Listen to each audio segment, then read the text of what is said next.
بسم الله الرحمن الرحيم. يا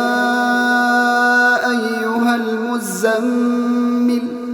قم الليل إلا قليلا نصفه أو ينقص منه قليلا أو زد عليه ورتل القرآن ترتيلا إنا سنلقي عليك قولا ثقيلا إن ناشئة الليل هي أشد وطئا وأقوم قيلا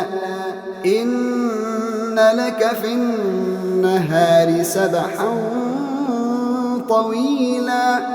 واذكر اسم ربك وتبتل إليه تبتيلا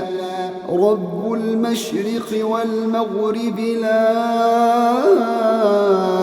إله إلا هو فاتخذه وكيلا واصبر على ما يقولون واهجرهم هجرا جميلا وذرني والمكذبين أولي النعمة ومهلهم قليلا إن لدينا أنكالا وجحيما وطعاما ذا غصة وعذابا أليما يوم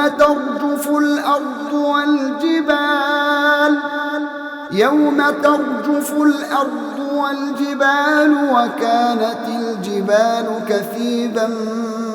مهيلا إنا أرسلنا إليكم رسولا شاهدا عليكم كما أرسلنا إلى فرعون رسولا فعصى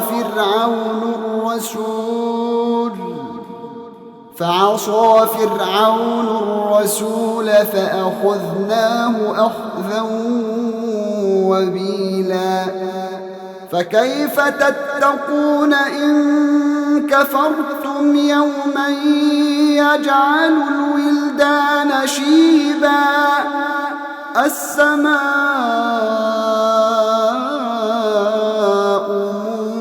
منفطر به كان وعده مفعولا إن هذه تذكرة فمن شاء اتخذ إلى ربه سبيلا إن ربك يعلم أنك تقوم أدنى من ثلثي الليل ونصفه وثلثه وطائفة من الذين معك والله يقدر الليل والنهار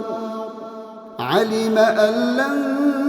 تحصوه فتاب عليكم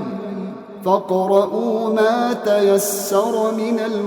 القرآن علم أن سيكون منكم مرضى وآخرون يضربون في الأرض يبتغون من فضل الله وآخرون يقاتلون في سبيل الله فاقرؤوا ما تيسر منه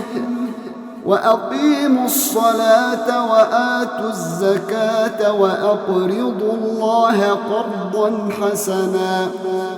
وما تقدموا لأنفسكم من خير تجدوه عند الله هو خيرا وأعظم أجرا واستغفروا الله إن الله غفور رحيم